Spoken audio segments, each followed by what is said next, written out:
And that's the interesting thing where we're at. Like you and I are such at the intersection of content creators and almost pro filmmakers. Mm-hmm. You know, well, we're professional working in the industry in the sense of, you know, social media content and content creation and media, but, you know, where we're not making the Odyssey yet. You know, we're getting there. Yeah. But, and I think we constantly are looking at things, what's going to level up our gear and forgetting where we used to be. And Sure. like, oh, dude, if we just had this. And again, that was like us a decade ago. And I think that was my argument with the gimbal. And like, that was our discussion last week constantly was like, yes, but remember us a decade ago. And there were not nearly any of these tools. And now it's 100 times more competitive than it ever used to be. And so how can, you know, these companies make it easier for young creators, for up and coming people like, I think right now, if I'm not mistaken, the number one job that's like surveyed by like the youth in terms of like what they want to be when they grow up, you know, it's like, oh, I want to be an astronaut. I want to be a fireman. I want to be a this. It's a YouTuber or an influencer. Yeah. And so, you know, these tools were like, yeah, the microphone has auto this, you can throw it into a CapCut, make a couple trims, but you don't have to do any audio. Like you don't even have to click CapCut's noise reduction, this auto gain, normalize. Like you can just, it sounds great as is out of the box. It's a wild world we're living in, and a lot of technical things are being lost. But you know, that's the change of technology and the growth of gear. Well, I think even as you're saying, like to think back of where we might have been as creators 10 years ago. Yeah. Even you've said it, even our job as filmmakers has now become, you have a job to shoot for the client or for the film, but you also have to market yourself behind the scenes. You've talked about this, like what's my behind the scenes camera, because your marketing job has changed.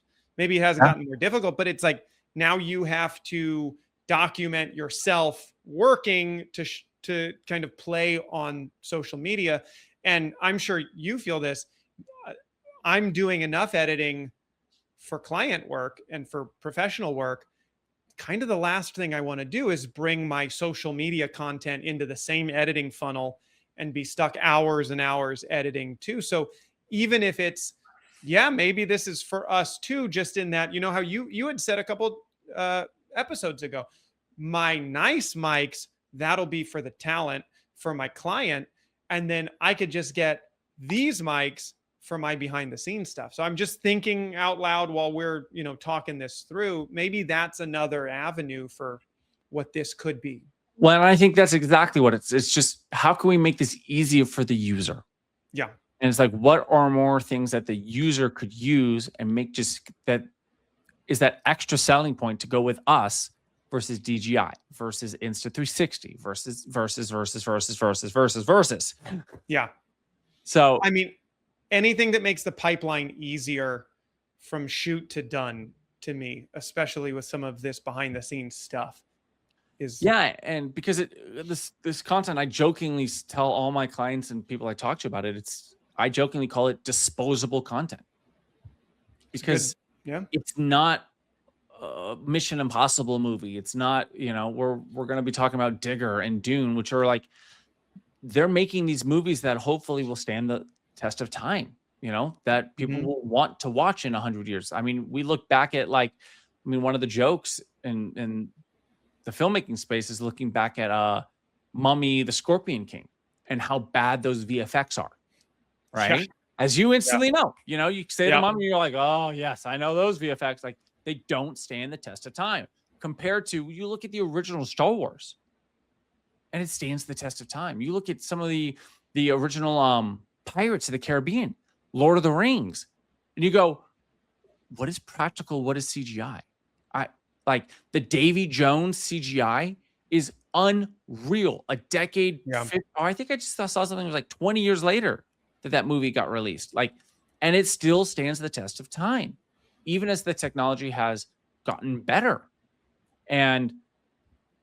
But this content is not that.